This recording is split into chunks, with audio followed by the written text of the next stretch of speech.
Mr. Kenneth Tiong.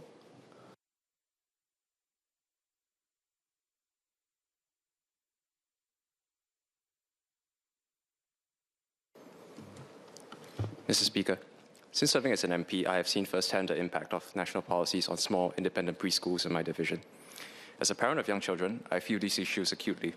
Their voices warn of a serious problem, the quiet extinction of diversity in our preschools. Many young parents may have read in CNA of a spate of preschool closures over the last few years, at least 6 reported in the past 2 years alone, and there are many that go unreported. I will explain why. Mr. Speaker, let us first understand the landscape. In 2013, the Early Childhood Development Agency, or ECDA, was formed under MSF to raise preschool standards. Under it, 2 major schemes now dominate the sector. First, the Anchor Operator Scheme, or AOPS, 5 large government-supported operators, PCF Sparkle Tots, NTUC My First School, eBridge School for Kids, and MY World. They receive significant grant funding and priority HDB site allocation in exchange for capping fees and meeting quality requirements. Second, the Partner Operator Scheme, or POPS. These are mid-sized players with slightly higher fee caps, but similar obligations. Together, these schemes have grown at a staggering rate. Today, over 53% of all preschools in Singapore are either anchor operators or a partner operator. PCF and NTUC My First School alone account for at least 30% of all preschools. The government has stated that over 65% of preschoolers are in government-supported preschools, with a target of 80%, around 80% by 2025. There's another angle of competition coming directly from MOE. MOE kindergartens, or MKs, were launched in 2014 and are co-located within primary schools. A major draw for parents is priority under Phase 2A of P1 registration for the primary school, which creates a true train for P1 admission. There are now 56 MKs. You may know some of these primary schools: Temasek, Princess Elizabeth, Gongshan. This has pulled students away from independent preschools. Independent operators face a pincer movement from MSF and ECDA, anchor and partner operators who receive significant fiscal funding and preferential allocation to HDB sites with much lower rent. From MOE, kindergartens operating with the full backing of the national budget, no binding constraint of rental costs, and a compelling competitive advantage, an implicit pathway into the affiliated primary school. In this environment, even church kindergartens, who have been operating for decades, paying zero rent to use church premises, are also shutting down, halving from over 200 centers 10 years ago to over 100 today. As one operator told me, even zero rent also cannot survive. The direction of travel is clear. The middle tier of independent preschools is shrinking. Mr. Speaker, I support making preschools affordable and raising educator wages, but the method of direct operator subsidies used to achieve them has inadvertently created a deeply distorted market. The unfairness comes from the way subsidies are given. There are 2 types of subsidies. The first is the parent-level subsidy, which many parents will know. The basic childcare subsidy provides a transparent and fair offset of $150 to $300 per month for any citizen child in an ECDA licensed center. But the second, far more opaque category of operator-level subsidy is largely implemented through direct fiscal transfers. On the MSF side, this is only available to AOPS and POPS. On the MOE kindergarten side, this comes directly from the MOE national budget. This is a direct transfer to these chosen government-supported operators and no one else. The government's method has thus not created a level playing field. It has created a trap. For independent operators, this trap has 3 walls. First, they cannot remain. They face dwindling enrollment due to the breakneck expansion of AOPS and MKs, which use unequal fiscal grants to offer lower fees. Simultaneously, these state-backed centers create a net talent drain by offering higher salaries, leaving independents to struggle with rising rental costs and a fight for survival. Second, they cannot consolidate. Some say join the partner operator scheme, as this is the intended way for private operators to enter the government-supported umbrella. For many, this is a difficult choice. A, the consortium requirement means that they must expose their books to one another. One lead holds the purse strings and counterparty risk is high. B, the selection criteria is opaque. If rejected, ECDA provides no reason and no feedback. C, there is commercial lock-in. Once fees are capped under the POP scheme, exiting is near impossible, as parents will likely not accept a reversion to significantly higher fees. Third, many cannot sell. For many operators in HDB sites, the inability to sell their businesses is a frustrating obstacle. Transfer of lease requires HDB and ECDA approval, but rejections are given without reasons. One operator's sale was blocked with the vague one-sentence justification that the new owner could not ensure the continuity of care and education, leaving them with no path of appeal. Cannot remain, cannot consolidate, cannot sell. The only path left is to shut down, and that is what many do, and so this quiet extinction continues. Mr. Speaker, this is not right. Many private operators started with good intentions to provide a way of education for their kids, pouring their life savings and their passions into creating nurturing spaces. But today, many feel trapped. Speaker, let me state plainly what many operators believe. They suspect the government wants to nationalize the sector. They ask 3 questions, and they deserve straight answers. Question 1, does the government want standardized cookie-cutter early education? Many feel the push for AOPS and MKs penalizes operators who offer unique models, small teacher-child ratios, project-based learning, Montessori, Reggio Emilia, faith-based schools that don't fit the standard mold. Question 2, does the government wish to nationalize the sector? Because if the intention is not nationalization, why are these features present? AOPS share increasing, MK count increasing, share of children served by AOPS, POPS, and MKs targeted to be 80% by 2025, and no articulated vision for the independent sector beyond its managed decline. Question 3, is the government's ideal outcome a kindergarten market dominated by MOE kindergartens, with the pre-kindergarten market dominated by major anchor operators? Mr. Speaker, let me give a further example of why operators perceive a deep lack of fairness in the system and raises questions about whether EGDA's actions serve the entire sector equitably. On 29 October 2022, MSF Minister Masagos announced significant pay rises for educators in AOPS.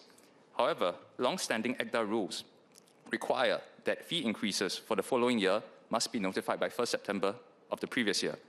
So fee notifications for 2023 had to be submitted by 1 September 2022.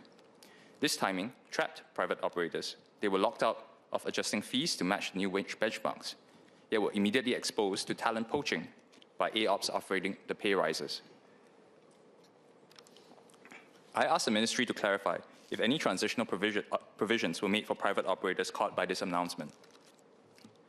Mr. Speaker, the human cost of this system starts with our taxpayer children and radiates outwards to their teachers, their parents, and finally all of us as taxpayers. At the center are the children. While I have great admiration for those who work in AOPS and MKs, which have good programs on STEM and public speaking, we must acknowledge these systems' flaws. High teacher-child ratio means less individual attention. Furthermore, MSF's top-down directives to include neurodiverse children create chaotic environments. The typical AOPS setting, with its bright white lights, cluttered displays, and high noise levels, is often unsuited for the neurodiverse, and in turn diverts resources from neurotypical children who must learn in a more disrupted environment. The educational philosophy itself is also narrowing. MKs increasingly run a standardized program, as their principles focus on P1 readiness and schoolify our young children. I do not blame them if their KPIs are more for P1 results over preschool creativity. The push for P1 readiness will almost always win. But we should have the space to let children be children.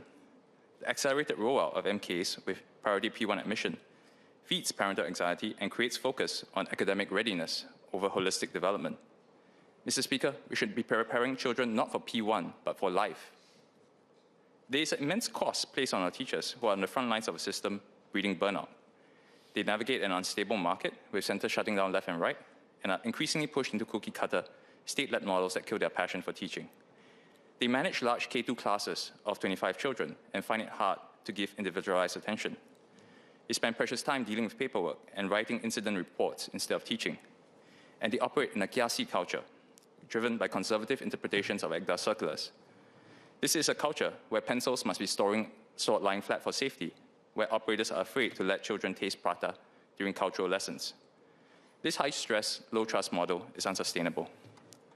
I am told by both teachers and operators that it's causing many teachers to burn out and leave the AOPS system, often after bonuses are paid.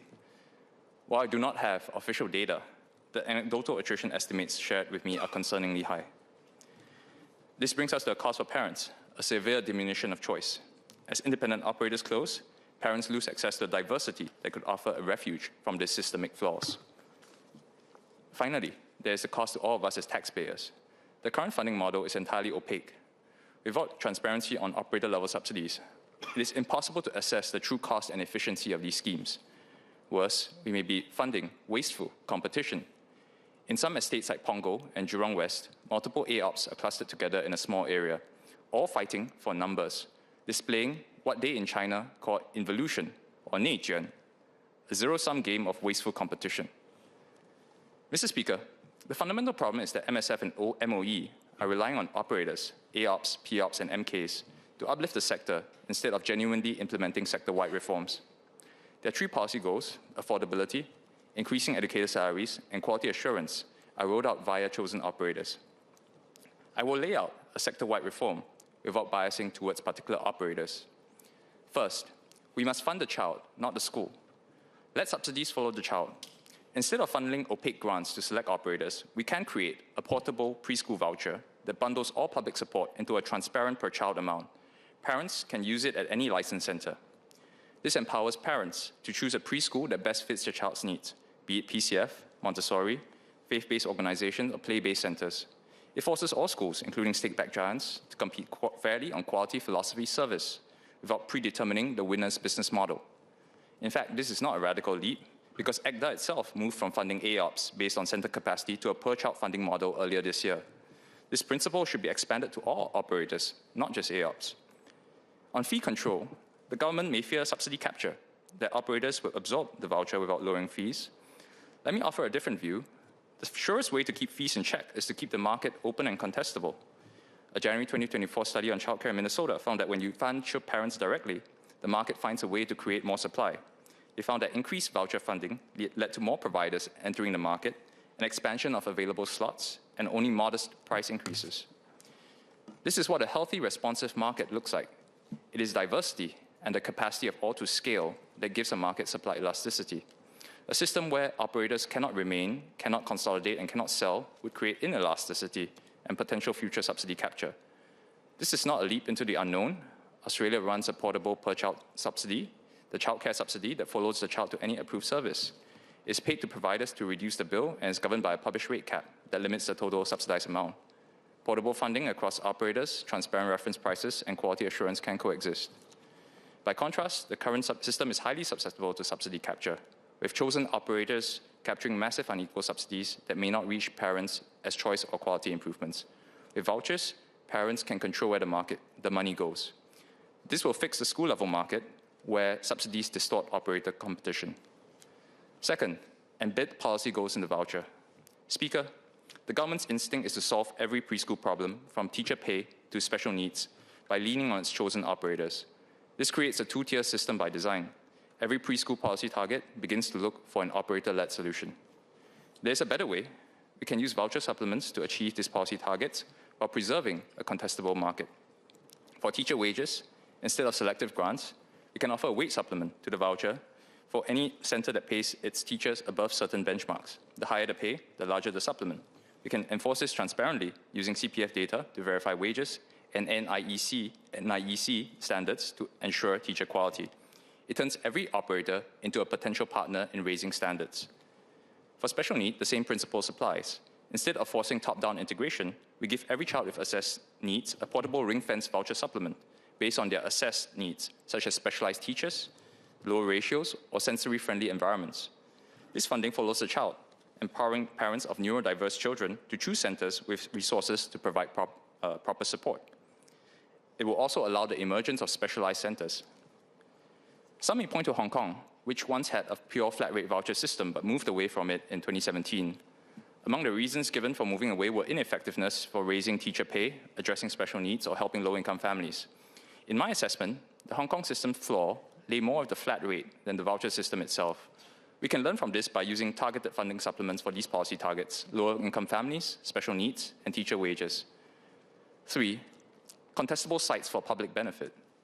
Speaker, Singapore has unique policy levers that many other systems, including Hong Kong's, do not, such as our stock of preferential allocation sites at HDB estates and primary schools.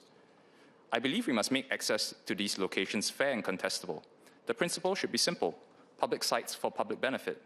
We can open up tenders for new preschool sites in HDB estates and kindergarten spaces within our primary school, making it a core contractual requirement that any winning bidder must adhere to a strict fee cap.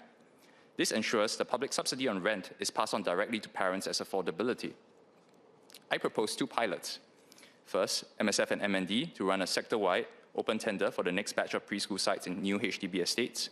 Second, MOE to pilot the same open tender model in a small number of primary schools, say 5 initially, inviting all qualified operators to compete. Mr. Speaker, in closing, I ask the government for the following. First, to answer the three questions. A, does the government want standardized cookie-cutter early education? B, does the government want to nationalize this sector?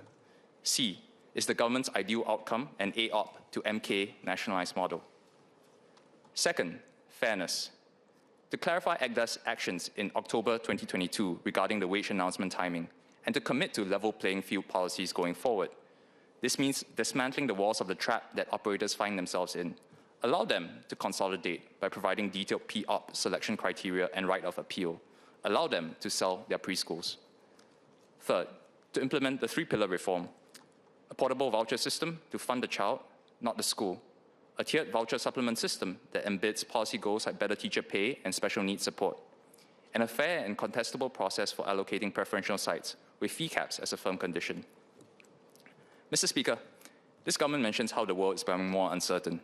At this juncture, enforcing an educational monoculture is exactly the wrong philosophy towards an uncertain world. We need more diversity, not less. I appeal to the government's sense of fairness and to parents' lived experience. Let us not allow this quiet extinction to continue. If we have 5 more years of this, I think there will be nothing left to save. Let us shift our focus from creating national champions to nurturing a vibrant and resilient preschool ecosystem for all our children. Let us be pro-child, pro-teacher, pro-market, pro-diversity. Thank you. SPS Eric Chua.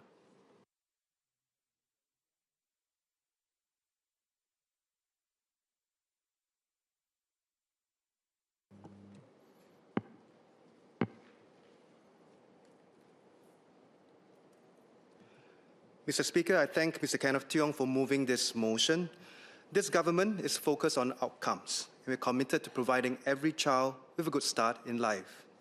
Preschools play an important part in supporting our children's development while meeting parents' caregiving needs. Over the past decade, preschool enrollment in Singapore has steadily increased. Today, around 9 in 10 Singaporean children aged 3 to 6 are enrolled in preschool. We have enough full-day preschool places to accommodate every resident child aged 3 and above.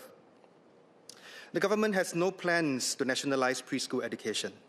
We value a diverse preschool sector where private preschools offer niche programs that meet different preferences and needs of parents. We intend to keep the market open so that parents can continue to have choices.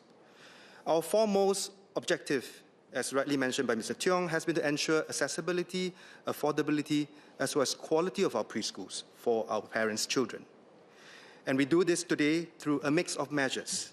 First, on the supply side, we provide operator grants and impose fee caps for government-supported preschools, and 80% of preschoolers can have a place in government-supported preschools by the end of this year. Second, on the demand end, we provide a suite of subsidies. And third, to uplift overall sectorial standards, which will not happen by organically, we work with the sector to provide broad-based support. On the supply side, we fund private operators on the anchor operator AOP or partner operator POP schemes to ensure they keep within fee caps while investing in quality improvements. In January this year, we reduced full-day childcare monthly fee caps for AOP and POP by $40 and will further reduce it by $30 next year.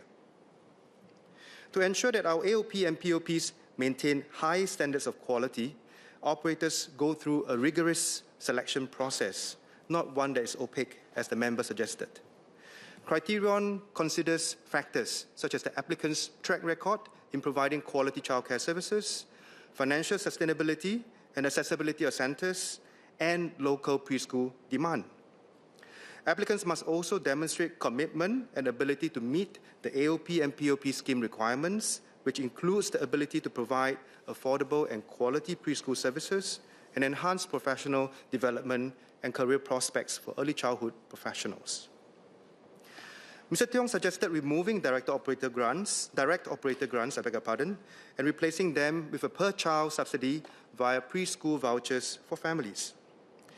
Implementing a voucher scheme alone may result in unintended consequences, such as increases in preschool fees without corresponding improvements in accessibility or quality, as experiences in some countries have shown.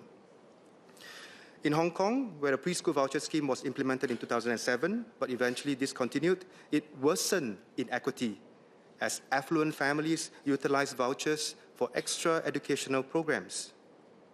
Similarly, in the UK, a nursery voucher program implemented in 1996 was also discontinued shortly because rather than improving quality and choice, it created unfair competition, reduced provider diversity, and potentially harmed educational outcomes for young children.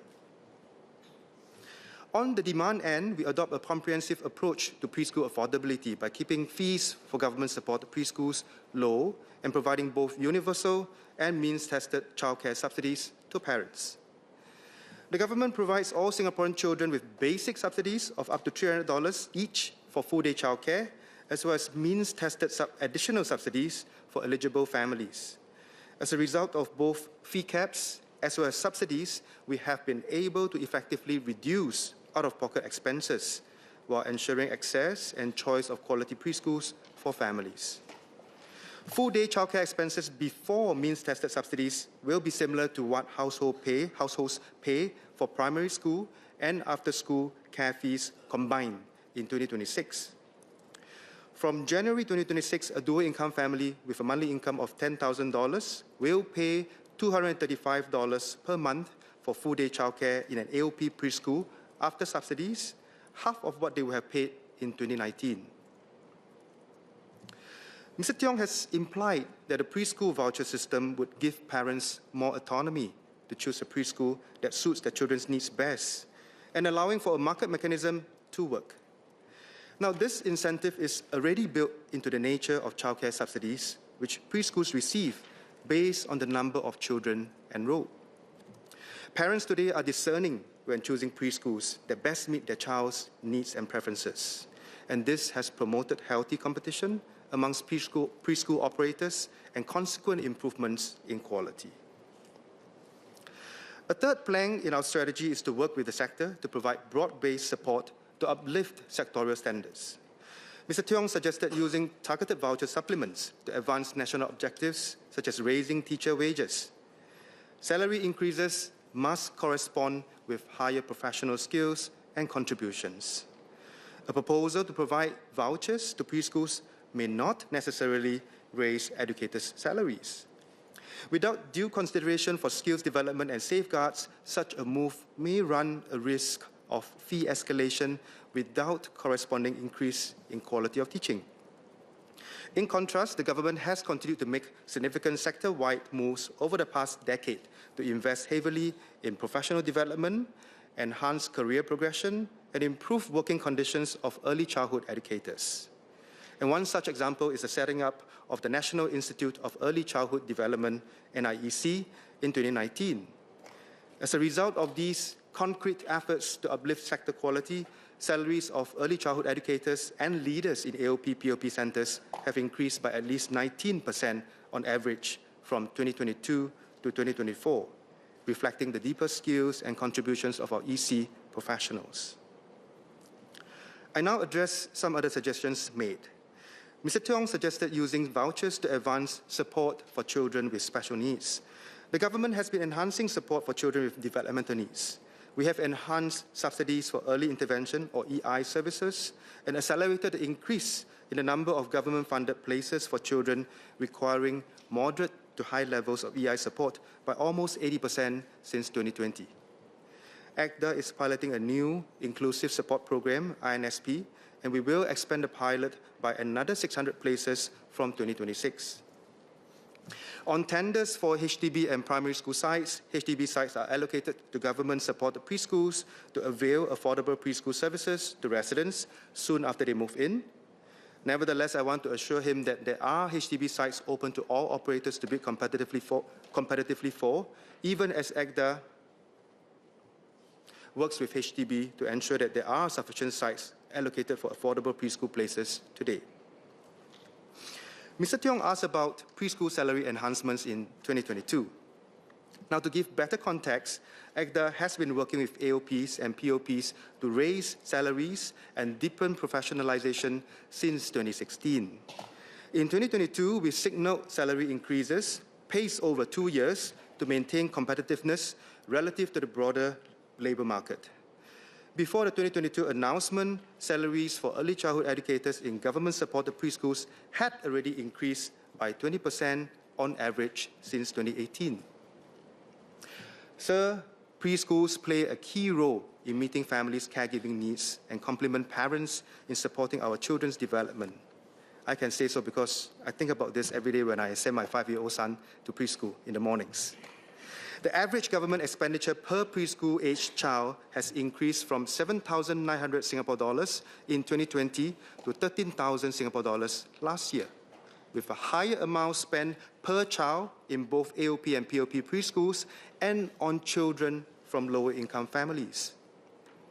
In 2019, we made a decisive move to expand government-supported preschool places to cater to 80% of preschoolers, so more Singaporean families can benefit from good access to affordable and quality preschools by the end of this year. We are getting there, but our work is not done. We will continue to evolve our policies to improve access to affordable and quality preschools across the sector so that every child can have a good start in life.